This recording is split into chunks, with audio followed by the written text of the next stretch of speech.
आत्मा गर्भ में कब प्रवेश करती है?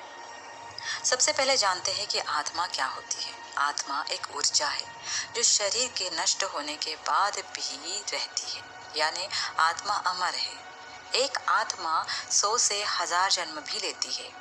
पाषाण युग से कलयुग तक आत्मा जन्म ले सकती है।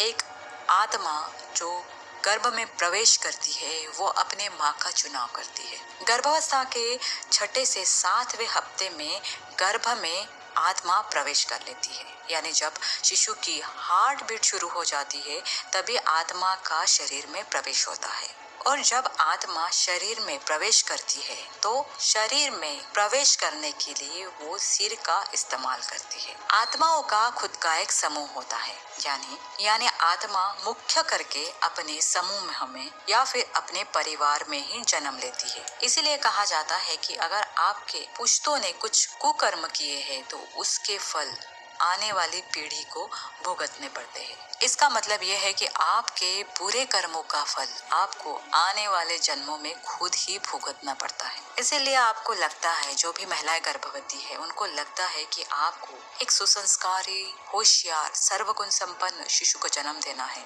तो कोशिश करें कि भगवान से प्रार्थना करें कि हे भगवान, मुझे एक सुसंस्कारी संतान प्रदान करे और एक ऐसी आत्मा मेरे गर्भ में प्रवेश करे जो कि सुसंस्कारी और पुण्यवान हो। अगर इस तरह से आप प्रार्थना करते हैं तो आपके गर्भ में एक पुण्यवान और एक अच्छी आत्मा ही प्रवेश कर पाएगी। आत्मा का एक नियम होता है, बिना मर्जी के आत्मा गर्भ में प्रवेश नहीं करती है। आत्मा शरीर में प्रवेश तो कर लेती है, पर आपके व्यवहार पे निर्भर होता है कि आत्मा आपके गर्भ में रहना चाहती है या नहीं।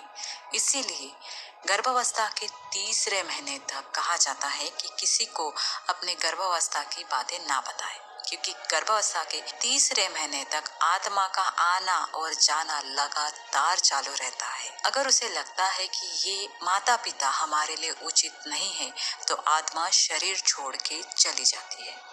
इसलिए गर्भावस्था में कहा जाता है कि आपका वातावरण, विचार, आचार, खान पान सब शुद्ध रखना चाहिए। आत्मा जन्म लेने तक बहुत बार शरीर से बाहर आती है, शरीर के अंदर जाती रहती है। जब तक वो गर्भ में है तो वह गर्भ से बाहर भी आ सकती है, गर्भ में प्रवेश भी कर सकती है, अपनी बाकी दूसरी आत्माओं से भी वो बातें कर सकती है, ताकि एक अच्छे शिशु को आप जन्म दे सकें, जिसके कारण आपको भविष्य में कोई दिक्कत ना आए। तो दोस्तों, ये था आत्मा का प्रवेश।